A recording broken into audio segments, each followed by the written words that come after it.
Welcome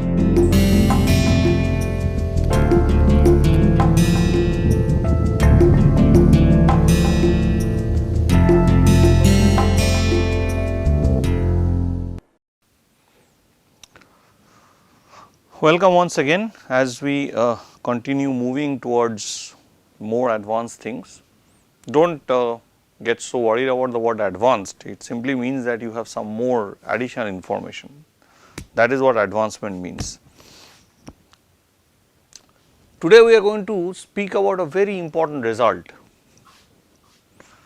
Now many of you might think, oh, mathematicians are only bothered about some results and it has no consequence possibly in life.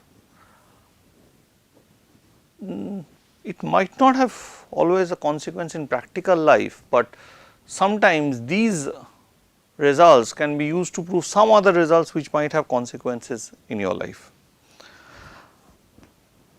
What does this intermediate value theorem says? It essentially tries to tell you the following. So, suppose if you have a function f from AB to R, right, and assume that it is continuous.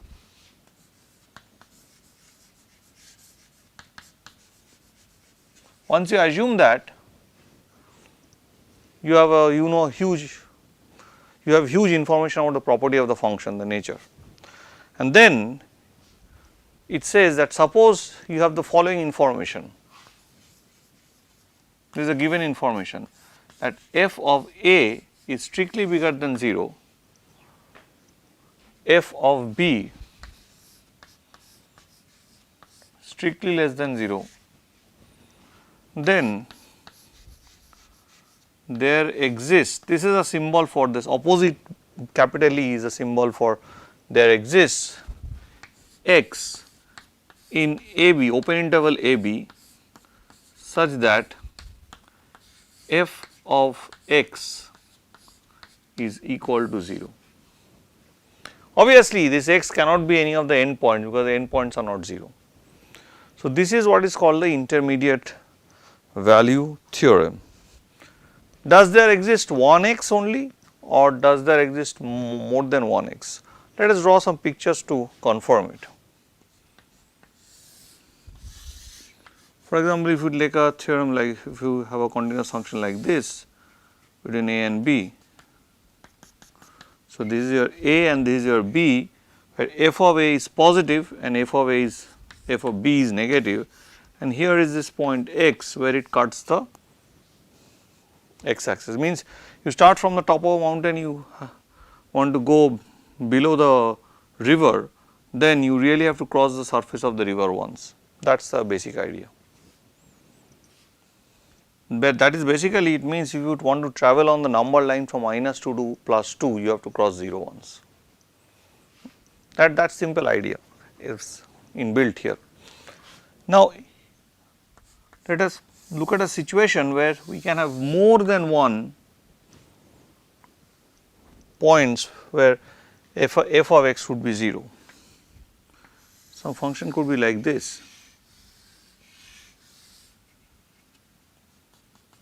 Never mind, you see f of a is still bigger than 0 and f of b, this is b and this is a, and f of b is still less than 0, but you have 1, 2, 3, 4, 5 points at which the function attains the value 0.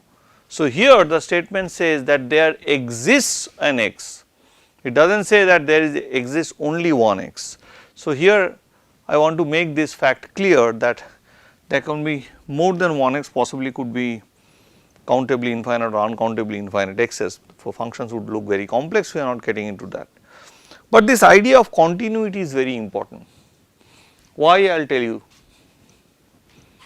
For example, I will take a function f x which I will define from 0 to 1 to R, and I will define it as follows, that f x is equal to 1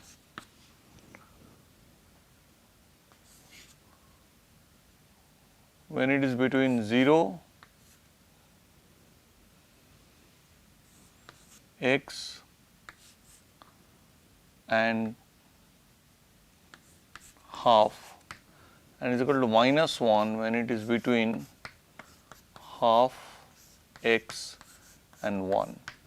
So, you would immediately notice that here a is equal to 0 and b is equal to 1.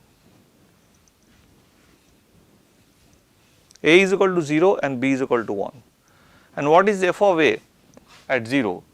F of 1, f of 0 is 1, which is positive, and f of 1 is minus 1, which is negative. But let us look at the function values. Let us draw the diagram. But you can immediately see from the function, the values that the function is taking, there is no x for which the function has taken the x value, 0 value. Why it hasn't? It is simply because of the fact that in this line 0 to 1, so at this is the point half. So, up to half the value, so this is the demarcating point. So, here the value was 1, this is 1 and this is minus 1. So, it comes here and here. So, at half, exactly at half, it takes the minus 1 value and not the 1 value.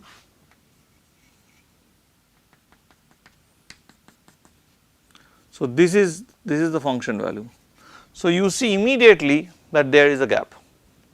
This is a discontinuous function, and for a discontinuous function, the intermediate value theorem need not hold true. It may hold true also. I do not say it does not. For example, I will say f x is from minus 1 plus 1 to r.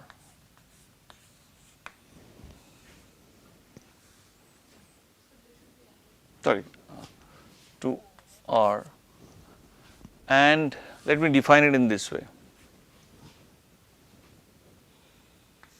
F x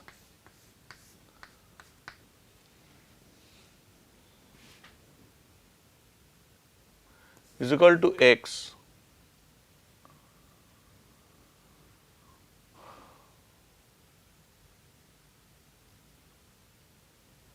when,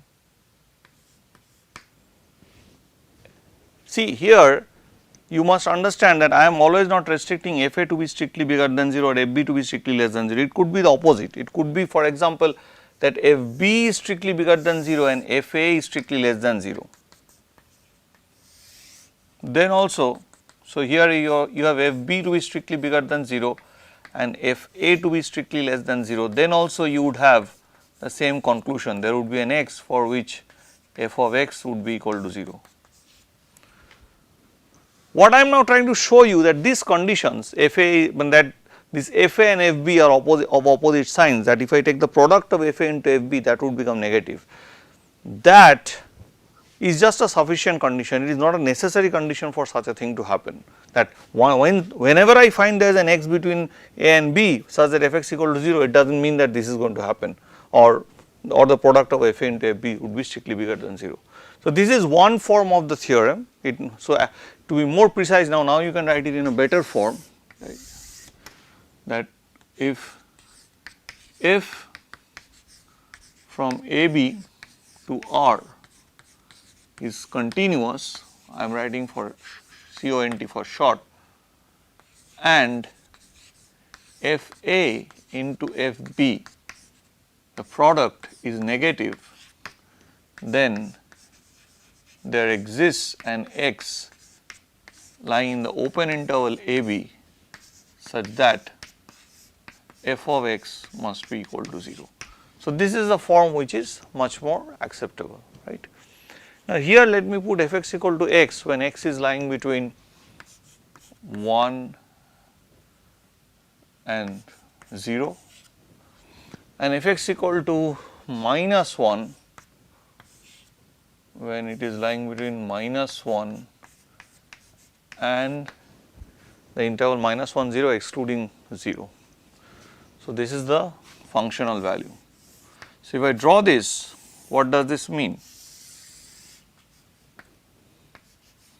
So, here is my say -1, so here is my +1, here is 0. So, you come from here.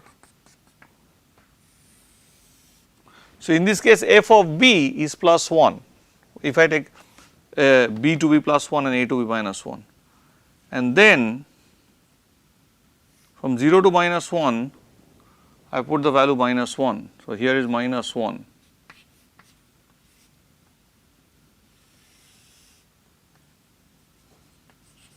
So, this is my function. This is of course a discontinuous function, it is not continuous, but you can immediately see that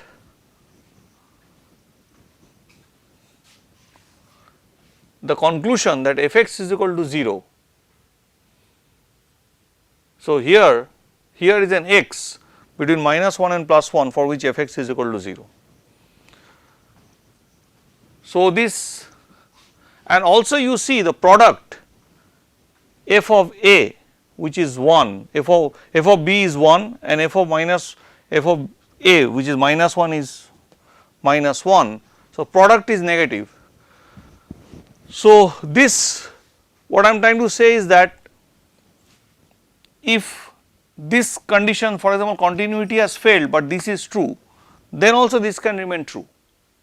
So, these conditions that you see imposed here, that it is continuous and this product is negative, is a sufficient condition, means if this happens, then I am guaranteed that such a thing will definitely happen. So, this is something you have to keep in mind. These small examples actually give you much more better insight into what is really going on. And let us see, I will not immediately try to give you an idea of the proof. I am not going to do a proof of this, because everybody might not be adapted to or getting used to do mathematical proofs, though it is a necessary tool. But I would rather insist on concept building here in this course, with some cases coming to proofs, but I will try to give you some, first show some ways by which we can apply this result. Okay. So, let us see one of the first conclusion or consequence which I can draw from this intermediate value theorem. So, this is what I would call in short the IVT.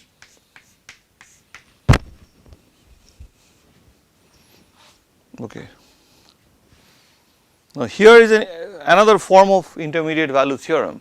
So, this intermediate value theorem, if I go a little bit into the history, was first shown or rather proved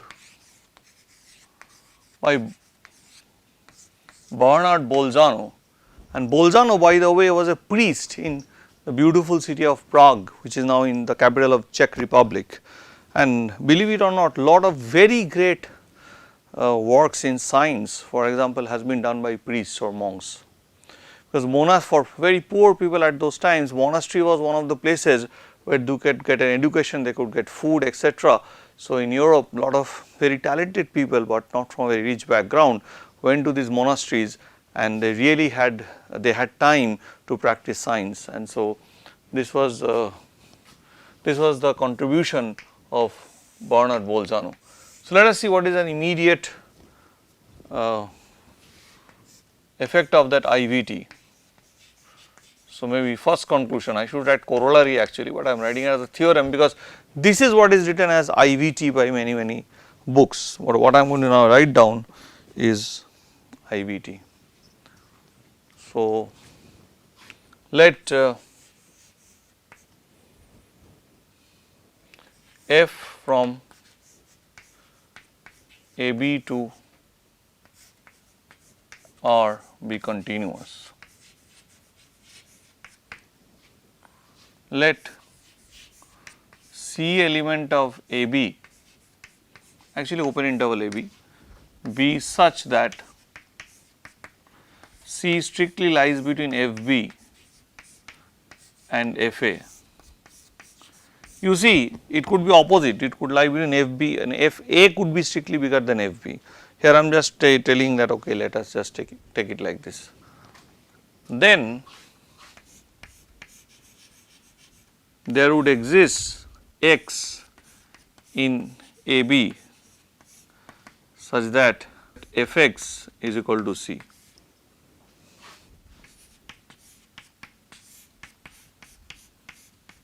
Never mind, I want to tell you that this condition can also be written as, it could be of this form also, but just for the sake of showing how the result applies, we will just consider this form. Now, how do we go around and really prove something of this nature? So, in this case the natural trick, so here is a trick which mathematicians was used.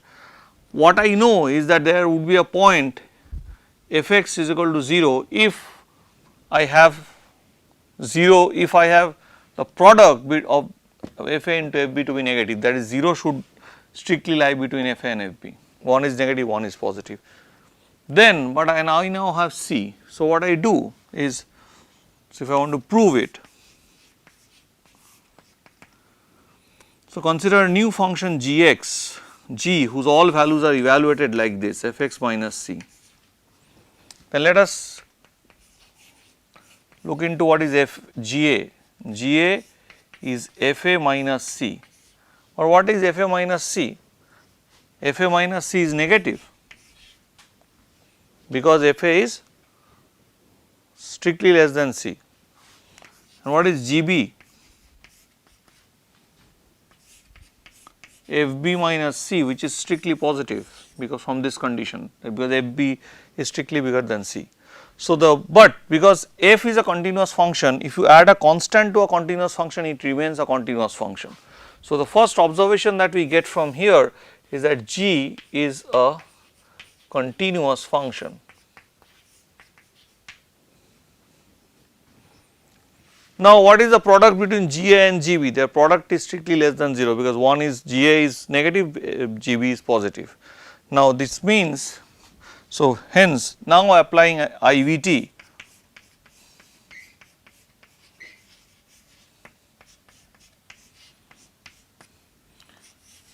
there exists x in this interval AB such that g of x is equal to 0, which would imply f of x minus c is equal to 0, which would imply f x is equal to c. So, what have we proved? That okay, if you do this, this is what is going to happen. You will going to, if this is the condition, by applying the IVT, by doing this little trick, a little translation, we can show just by a simple application of that there would always exist an x for which this happens. Okay. Let us look into another interesting consequence of this, right. So, can I prove this fact? Every positive number has its square root. If I tell you, okay, prove to me that every positive number has its square root, you would immediately try to take positive numbers and do the square root and say, okay, come on, it is obvious, you can calculate the square root of positive numbers, what is so big about it? But if I tell you to demonstrate to me that every positive number has a square root, right, then which means that you have to mathematically demonstrate that whatever positive number I give it to you, there is a number whose square is that number. So, if I give you any number alpha, you have to mathematically show me the existence of an x for which x of square equal to alpha. It is not that you will just sit down and start writing those you start trialing on, oh, 1 has a square root, 2 has a square root, it is not like that.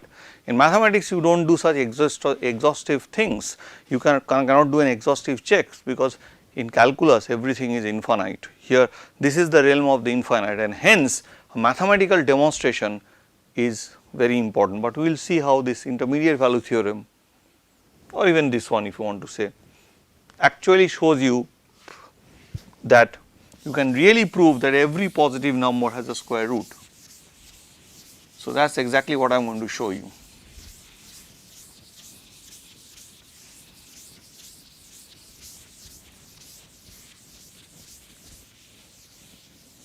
So, this is a beautiful proof from the book of Spivak, and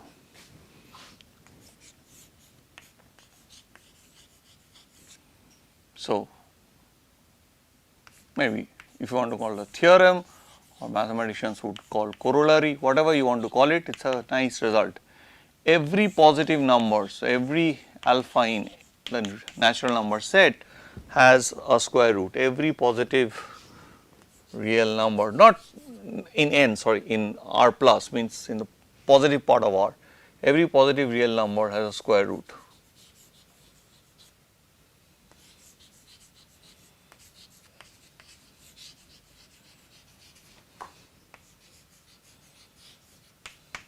So, in order to prove this, what do I have to establish? I have to establish the following fact, that to establish. So, what is the thing that I have to establish?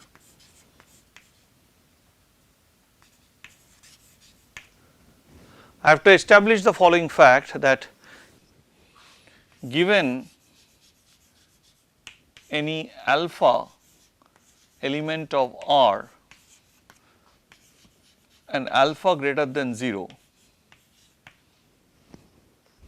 there exists another real number x whose square is this number. So, x would be the square root of this number. So, there exists x element of R such that x square of x is alpha, which means x is the square root of alpha, right. Now, let us write down the function here. Let me consider the function f x is equal to x square, and alpha is a given number to me. So, now find b in R such that f of b is strictly bigger than alpha. If alpha is strictly bigger than 1, you could take b equal to alpha, because alpha square would be strictly bigger than 1. And if you want, if alpha is less than 1 and b 0, then you could take alpha equal to 1, because alpha square would be definitely less than 1, because alpha square would be less than alpha. So, whatever it is, you can always find such a number. So, here let me draw the diagram f x equal to x square.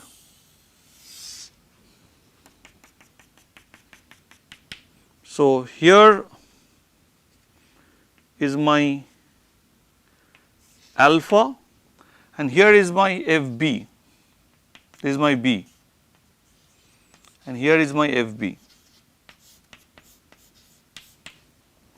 So, f b is strictly bigger than alpha, but alpha being a positive number is, but since alpha is greater than equal to 0, it implies that alpha is strictly bigger than f 0, because f of 0 is 0 here, because it is x square, f of 0 is 0. So, what do I find? F of 0 strictly less than alpha, strictly less than f b, but in the interval 0 b, but f, if I just restrict it to the interval 0 b to R, then this is also a continuous function. Now, once I do know that, and I know that this has happened, I can just apply what I have learnt here with a is equal to 0 and b is equal to b there, the same b. So, this would imply that there exists an x in the open interval 0 b such that f of x is equal to alpha, where this, and this obviously implies, because f x is nothing but x square equal to alpha. So, you see how beautiful mathematics is, that a so called advanced idea is actually needed to prove something which looks very obvious to you. Now, we shall go towards the understanding of the proof of this result. How do you prove it actually? But before doing so, I will tell you a story associated with this result. There is an interesting story, and many books write this story, but here I will speak from a book called The Concepts of Mathematics by Ian Stewart, about which I have already mentioned to you, but I would like to remind you and write down the name of this book, and I expect that every math student would get an access to this. Every school library should have it, every high school library, not school, rather college library should have it in India. Yeah. Unfortunately, not every, in any college which has money to buy books should have this book at least. It's a very cheap book at present.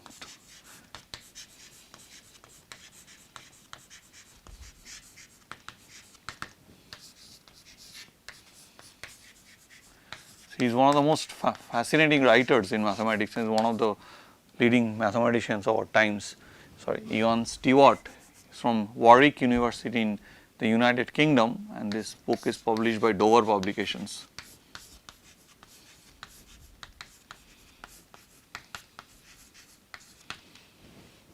So, I begin by really showing you this book on the screen. I hope you see that.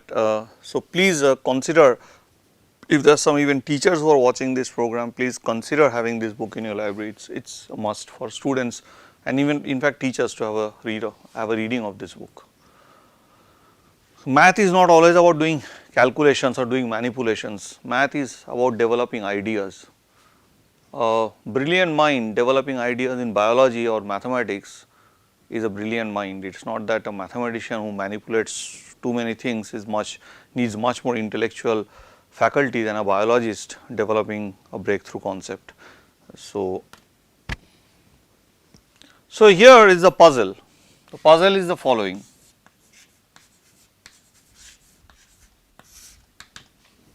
So, I read out from this book, which says that at exactly 9 o'clock on Monday morning, a man sets off up the mountain, arriving at 6 o'clock in the evening. So, a man starts, so here I can view on a horizontal plane the topography of the mountain. So, here at 9 p.m. he starts climbing, at 6 p.m. he reaches the top of the mountain.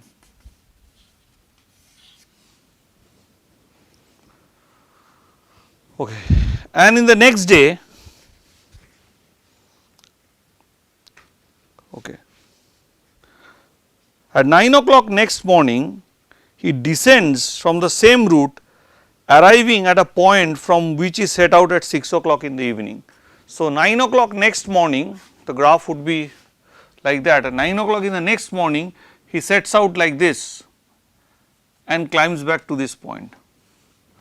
Now, the puzzle is the following: prove that at some time he is at the same place both the days. So, there must be some point here, say some point on the mountain route where he is present, he arrives at the same time in both the days. So, if he was at 12 o'clock in some place on the mountain route while going up, he is at 12 o'clock at that same place while going down. It might look slightly strange to many of us who has travelled up and down mountains. The idea is the following, that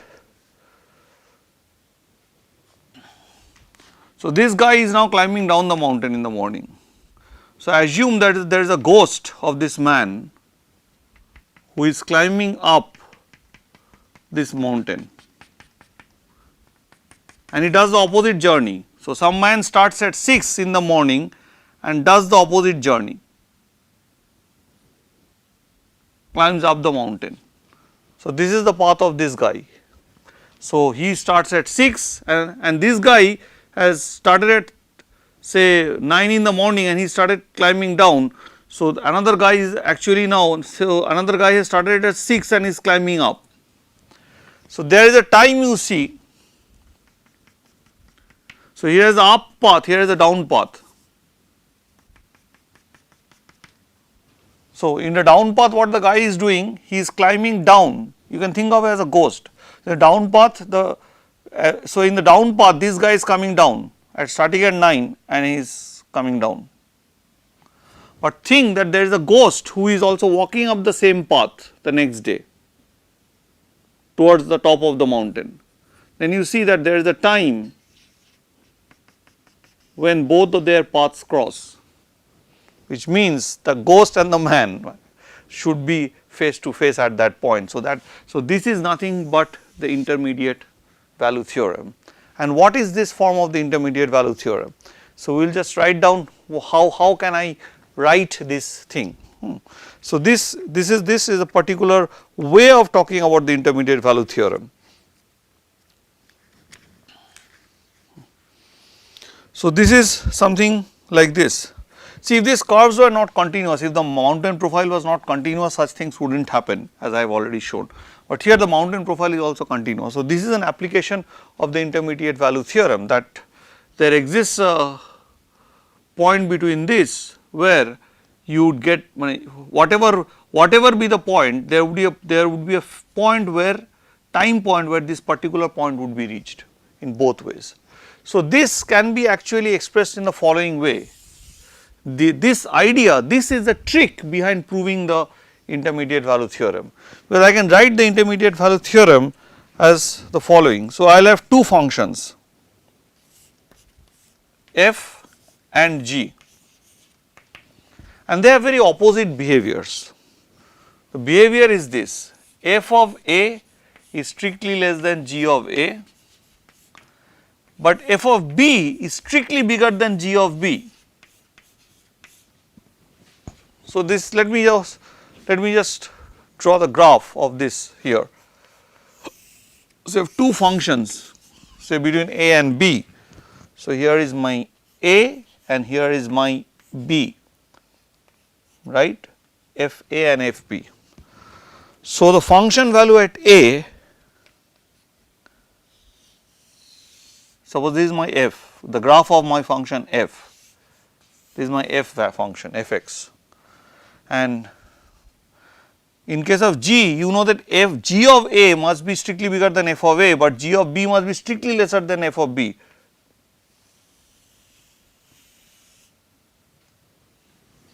So this is my g. So there exists a point c between a and b where f x must be equal to g x, and that is exactly this puzzle, right. Here, because if you look at the mountain in this way, though it has one functional graph, if you look at the mountain in this way, it has another functional graph, and they have the same properties. So this idea, so what happens now, I consider a function h whose h x is given by f a minus g a, right, is given by f x minus g x. So this function h is a continuous function between a to b, because f and g are continuous functions between a to b, and difference between two continuous functions is again a continuous function. So these are simple facts. Now what is h of a here? H of a here is strictly less than 0, because f of a is strictly less than g of a, but h of b is strictly bigger than 0, because f of b is strictly greater than g of b, which would imply again by using IIT that there would exist an x in a b such that h of x is equal to 0, which implies f x is equal to g x at that point. And that is exactly the solution to this puzzle, because while going up the mountain profile would look as f, while going down the mountain profile would look as g. So there are many ways to view this simple thing. So how do you actually would prove it? I will not really get into the main idea. The proof essentially is the following.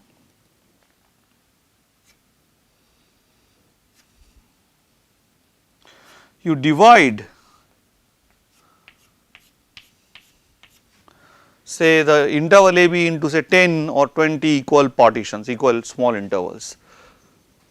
Look into now for the first starting intervals, you will observe, because of the property of continuity, that if the difference of if h a is strictly less than 0. So, in a neighborhood h a would continue to remain strictly less than 0. So, for some time you will have f x values strictly less than g x values.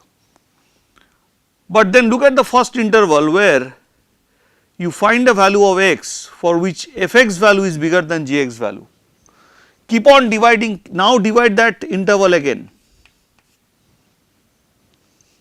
and among that interval first find so first find the interval where again f value is less than g value.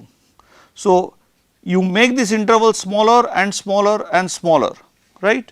So, you in this interval first find those values for which f means you have now divided it equally, again find the case where you first find an x for which f x would be bigger than g x. So, take that small take that small interval equal on both sides and then again divide it. So, you will keep on having the smaller intervals and smaller intervals, basically you will take intersection of intervals. So, you will have smaller intervals and smaller intervals and smaller intervals, and which will silently close in on the point C at which f x is equal to g x.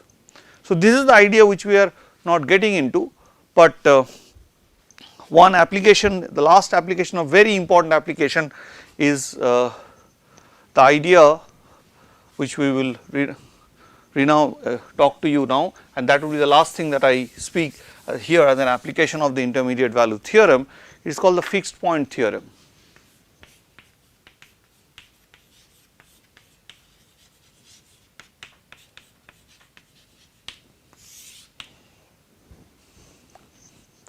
Fixed point theorem tells me, suppose I have a function of this nature that f is from 0 1 to 0 1 and is a continuous function.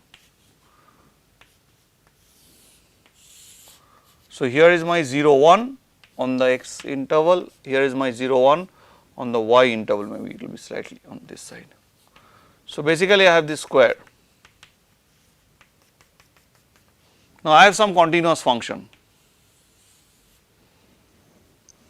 some f is continuous, means is domain is 0 1, codomain is also 0 1. What I am trying to say is that the fixed point theorem says is that there would exist an x element of 0 1 such that f of x would be equal to x. Now, of course, this function could have f0 equal to 0, so it is done, or it could have f1 equal to 1, so it is done. The question arises if not, if f0 is not 0 and f1 is not 1, the function should always have a positive values. So, this whenever a point remains fixed under the application of the function, such a point x is called a fixed point.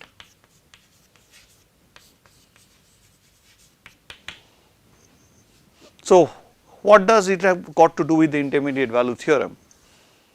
But look at what we have just learned. Consider my function f x is equal to f and consider another function g x is equal to x.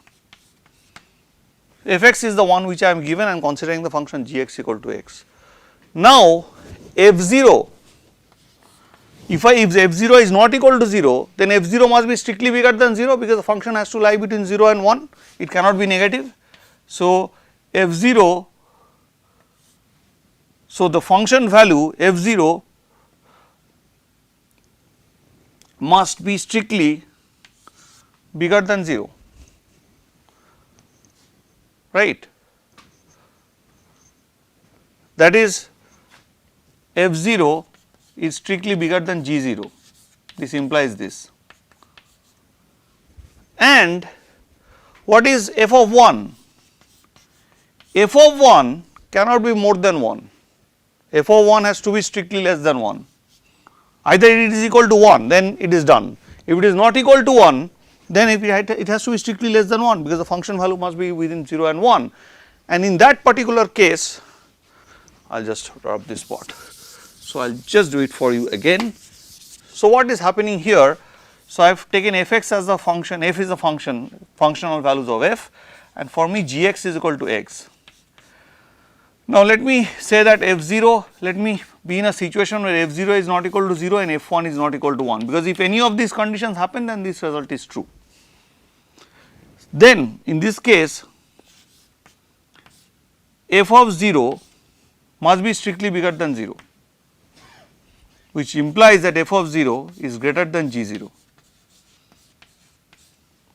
because f0 is not equal to 0 and the function is between 0 and 1, which is non-negative. So, it has to be strictly bigger than 0, but f of 1 has to be now strictly less than 1, because the functional value cannot exceed 1 and f1 is not equal to 1, which implies that f of 1 is strictly less than g of 1, which is 1, because gx is equal to x.